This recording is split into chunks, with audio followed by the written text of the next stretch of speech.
in Ukraine, there is this phenomena of certain people hating Russian Orthodox churches or hating Ukrainian Orthodox churches simply because they are under the Moscow Patriarchate. For years, there have been attacks on churches that are under the Moscow Patriarchate. But recently, the attacks have increased, and this is obviously because Ukraine is in the middle of a war with Russia, and so the far right Ukrainian nationalists have their propaganda fodder. They can simply argue and say things like, "Well, you see, Russia has invaded us, and these churches that are under Moscow are the enemy because they are under Moscow. So if they are under Moscow, they are." Part of the invasion. They are offices for the occupiers, for the invaders. So by this argument, they justify attacks on parishes that are under the Moscow Patriarchate, be they Russian or Ukrainian Orthodox churches. Recently, I got into something of a debate with a Ukrainian guy that I've known for a while. We've always had good rapport, and we've always been friendly with each other, but this time we got into a little bit of a debate. It was a friendly debate. It wasn't vicious or anything like that. But nonetheless, it was a debate. And when you are in a debate, ideas clash, belief systems clash, and there is something of a degree of, I don't want to say animosity, but there's definitely tension.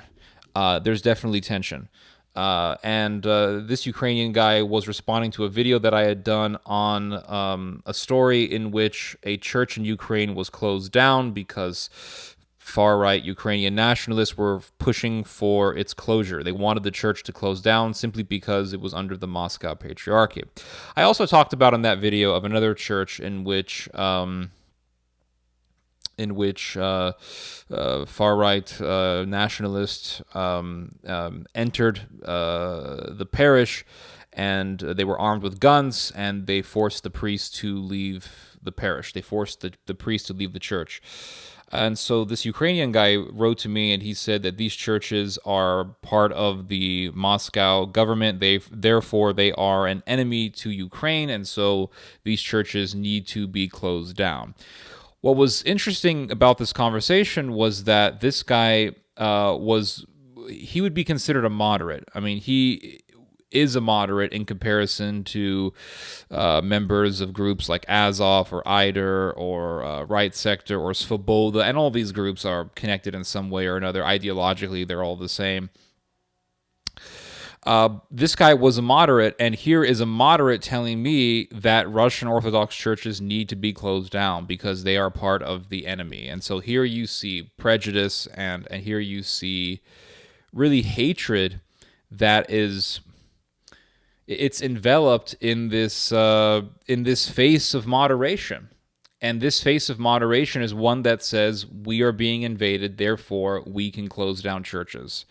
And you can see how such a paradigm can escalate into something like we are being invaded, therefore we can kill said people. We can kill this particular group. We can slaughter this particular group.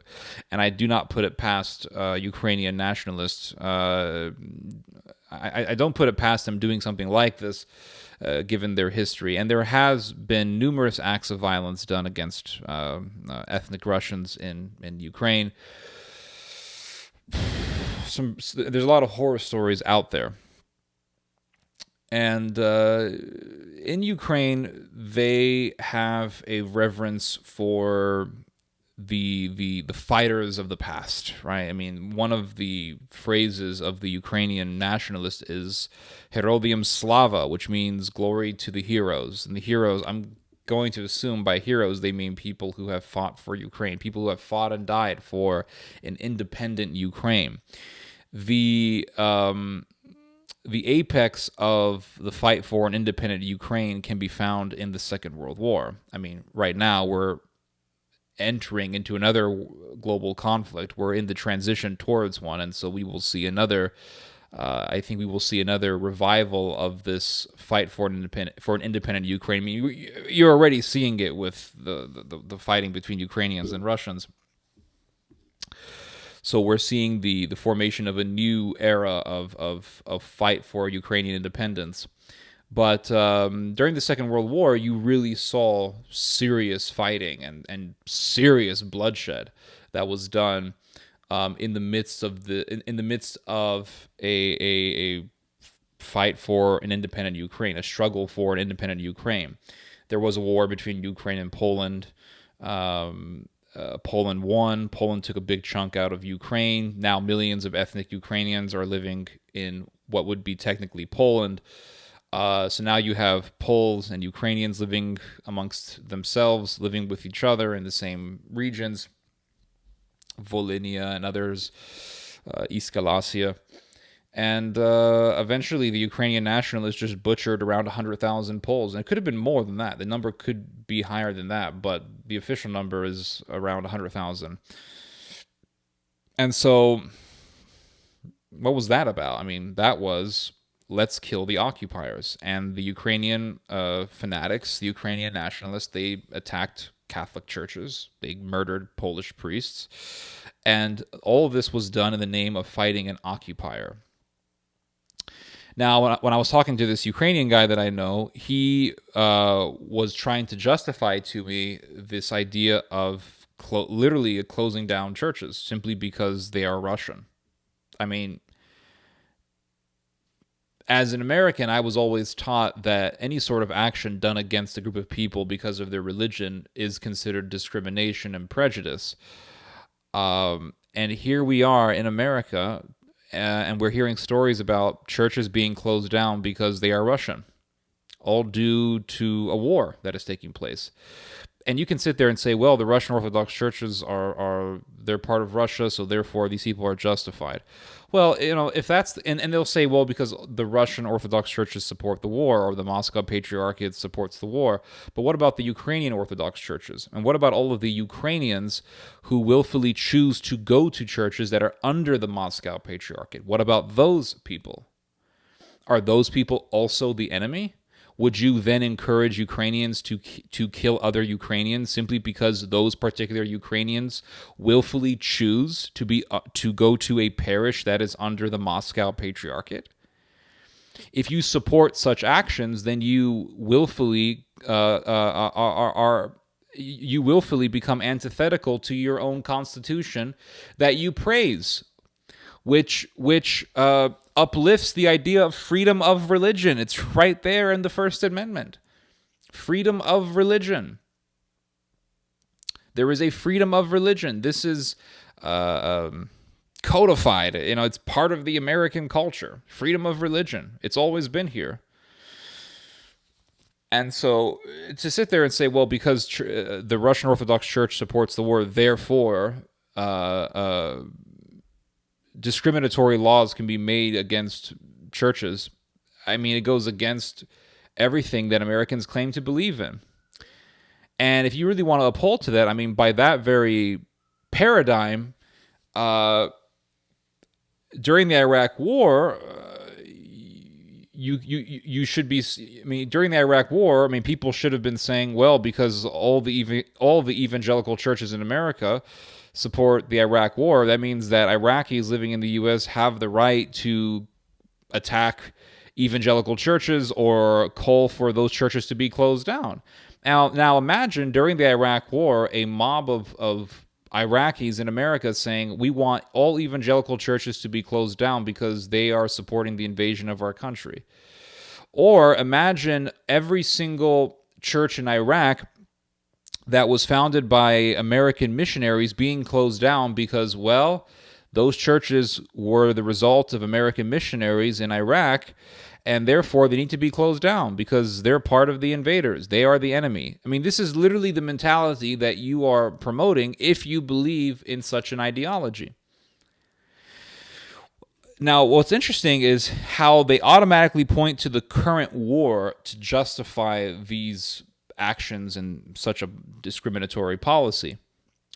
But even before this war broke out, even before the war in Donbass broke out, there was this push for the closing down of churches in Ukraine because they were under the Moscow Patriarchate. When I was having my little discussion with this Ukrainian guy, I told him, because he told me, well, there's a war going on. We are being invaded. Therefore, these churches should be closed down. And I said to him, but even before 2014, there were pushes to close down Russian Orthodox churches. There were attacks being done against Russian Orthodox churches. And he said, show me.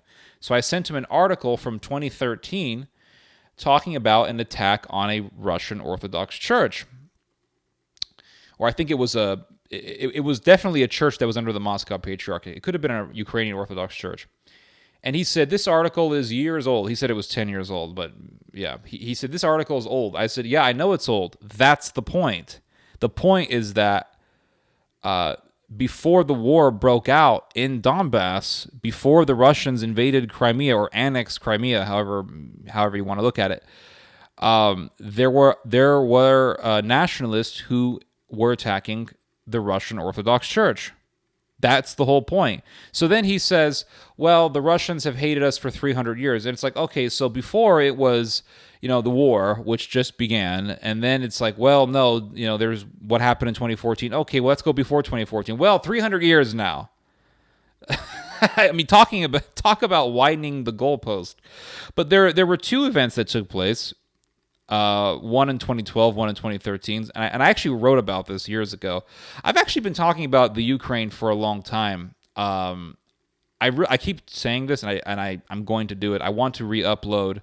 That's if I can find my old videos. I want to re-upload my old videos that I did on Ukraine years ago because I think truly, I mean, what I was saying was very relevant to what's happening right now. I was always warning about the rise of Ukrainian nationalism. I was always talking about how Ukrainian nationalism was basically like gasoline filling up a room, or flammable gas filling up the air in a room. All you need to do is just throw a match in it.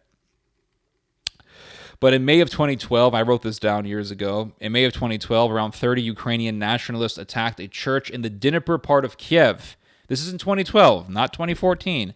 2012. 30 Ukrainian nationalists attacked a church in the Dnipro part of Kiev. They vandalized Christian symbols, destroyed the altars, damaged the crucifix and icons, and threatened the clergy. In the name of the nation, Slava Ukraina, they became the Antichrist.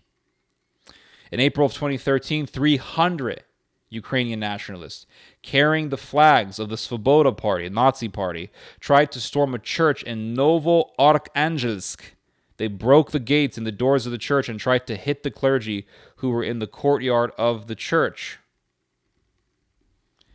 Now here's another interesting thing. In 2008, I wrote about this years ago. In 2008, not 2013, not 2014, not 2022, 2008, Irina Farion, another Ukrainian nationalist leader, said, quote, I think that the structure that calls itself Moscow Patriarchate has nothing to do with Christianity. It is one of the greatest threats for independence and self-sustained development of Ukraine. As long as this institution occupies the Kiev Pecherska Lavra, an ancient monastery in Ukraine, a Ukrainian will be enslaved. So the Russian Orthodox churches in Ukraine, you have Ukrainian Orthodox churches in Ukraine that are under the Moscow Patriarchate. Now, as long as they're here, we're going to be enslaved, which is insane. I mean, if you're enslaved because of churches in your country, that you're not very strong. I mean, so much for Slava Ukraina, right? But you can see how such a mentality can go from this church is part of the invaders and the occupiers, therefore we can attack it, to these people are part of the occupiers, therefore we can kill. And that's really what worries me about this whole thing, is the mob violence and the tribalism and the bloodshed, the tribal bloodshed. That's what really worries me. And the thing is, when I was having this discussion with this Ukrainian guy, I told him, I said, does it bother you? Because he began to use the typical argument. He began to say, well, there's Nazis in Ukraine. And I agree with you. I mean, I agree with this statement. I mean, obviously, there are neo-Nazis in Ukraine. Obviously, there is racism in Russia, not Ukraine. Obviously, there is racism in Russia. I remember talking to this woman from Armenia, and she told me that, yeah, there's racism in Russia. And she told me how she went to Russia, and she could feel that she was not really liked by people. And she told me that, yeah, there's definitely racism in Russia. Like, I'm not going to sit there and deny this. Obviously, there is. But if we're going to be talking about racism in Russia, or how Russia is evil, or how it's the Soviet Union revived and all this stuff, let's also be just as cautious with Ukraine. If we're going to be cautious when it comes to Russia, let's be cautious when it comes to Ukraine. This is like, and I saw this sort of thing. This is like when ISIS was murdering people, and it was absolutely horrific. And then the Shiites came and were fighting ISIS. And it's like, well, if the Shiites were fighting ISIS, that's good for them. But then you hear about how Shiites were committing horrific atrocities as well. So it's like, we have to be cautious here. Same thing with what happened in the Central African Republic. Back in, I think it was in 2013. In the Central African Republic, a civil war broke out. A horrific civil war broke out. Muslims were butchering Christians. They were literally taking Christians, tying their hands behind their backs, and putting them in water filled with hippos and watching the hippos kill them, or alligators and watching alligators kill them. I mean, it was horrific, all right, to say the least, horrific, and that's an understatement. But then the Christians rose up, and I saw that, and I said, great, awesome, Christians are rising up, great. And these Christians went around doing pretty much the same thing that their persecutors were doing. They went around butchering innocent people, killing people. It was really, really bad, horrific. Lebanese civil war, PLO did some really messed up things, raped, murdered, all these things. There was terrorism going on in Lebanon, absolutely. So then the Kataib rises up, the people of the cedar tree, the defenders of the cedar tree. Oh, great, God bless them, God be with them. We have modern-day crusaders, great.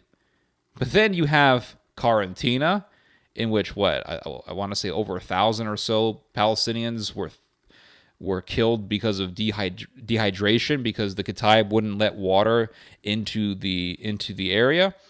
And then you had, of course, anyone who's ever studied the Lebanese Civil War has heard about Sabra and Shatila, in which people were butchered, women were raped. And then you have the Lebanese nationalists who were literally cutting the ears off of Palestinians and keeping them as trophies. Demonic stuff.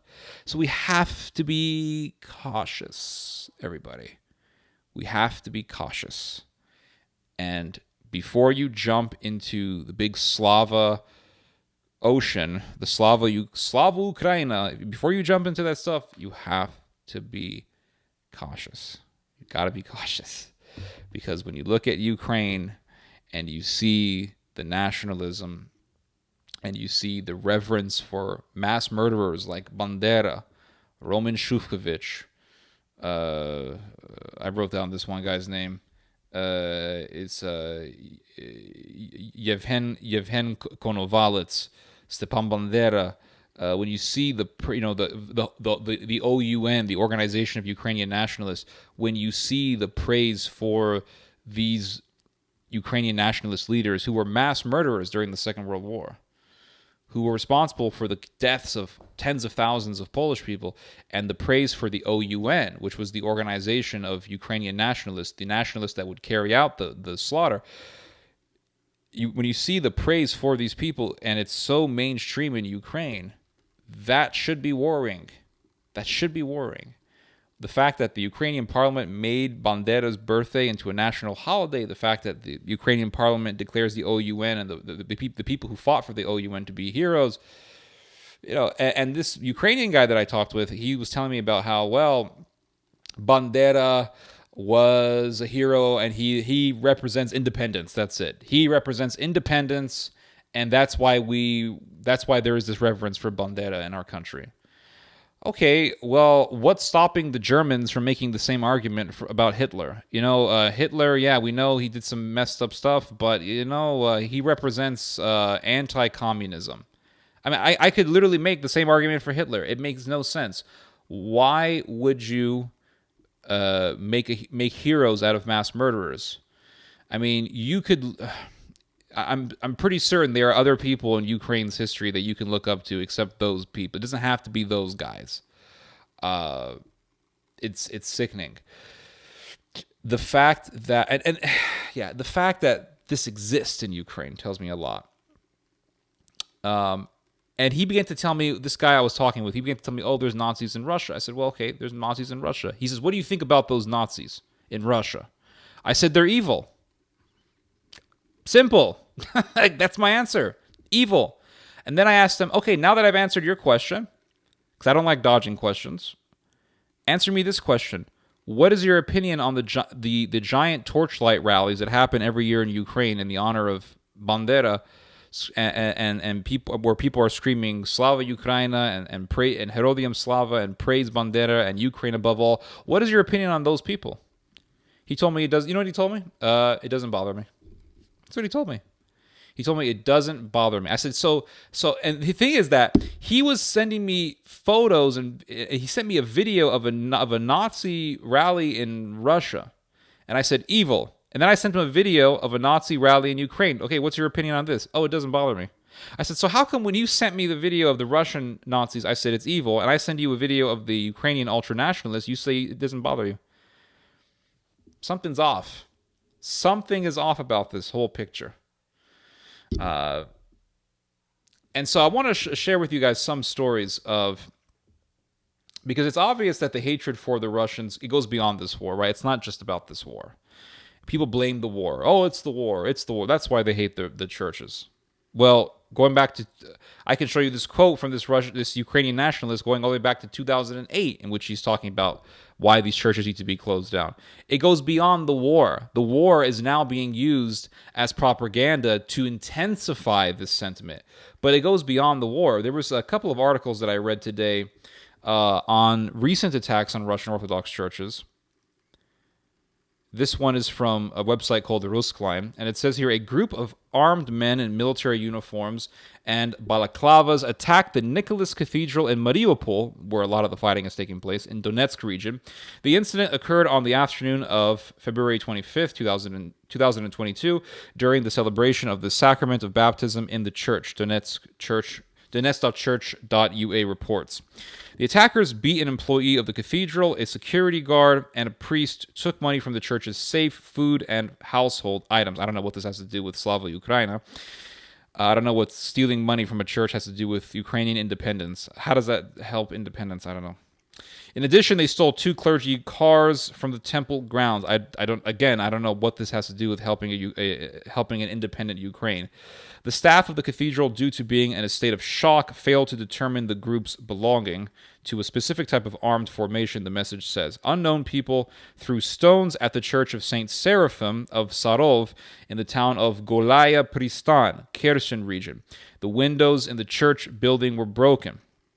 The rector of the parish, Archpriest Gennady Shkil, reported about the act of vandalism. According to him, the attack took place on the evening of February 24th, 2022. The day before, a certain citizen who was in a state of intoxication threatened the priest and accused him of the fact that there was a war in the country. It's your fault why there's a war. Here's another article. This is from the news site for the Ukrainian Orthodox Church. It says here that it was reported from the scene on February 25th at about 11 a.m. The rector of the church, Archpriest Peter Monastyrsky, was warned that representatives of the OCU were gathering near the church. The OCU is the Orthodox Church of Ukraine, which was recently recognized by Patriarch Bartholomew, and this is the church that really is fused with Ukrainian nationalism. For a long time, the parish was forced to fight for its shrine and pray in a small room near the temple. When the priest arrived at the place, he saw that the prayer dwelling was destroyed, along with all the utensils and icons. Moreover, the defilers of the temple rushed at the priest, knocked him down, and continued to finish him off. The police were called to the scene, but the police said that the prayer room is not a registered building and the believers should now just take it away. According to the channel, the police refused to accept a statement from Archpriest Peter Monastyrsky. Law enforcement officers told the priest that until he films and documents the beatings, no one will do anything. So even the police are in on it. They're saying, well, if you don't film it, we don't care. Tells you a lot about Ukraine. It tells you a whole lot about Ukraine.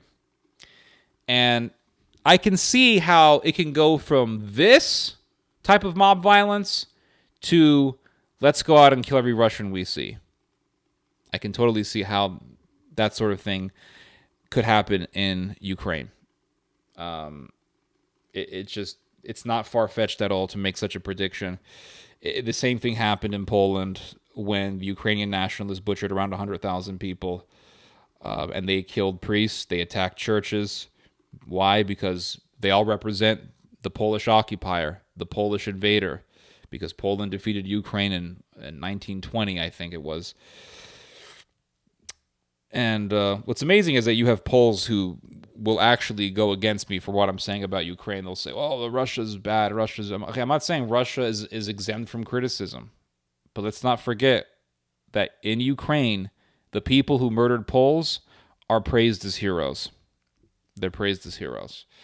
So if you want to back that country up, don't be surprised if that country, that nation, flips on you. It wouldn't surprise me. Anyway, you guys just heard some theology. God bless.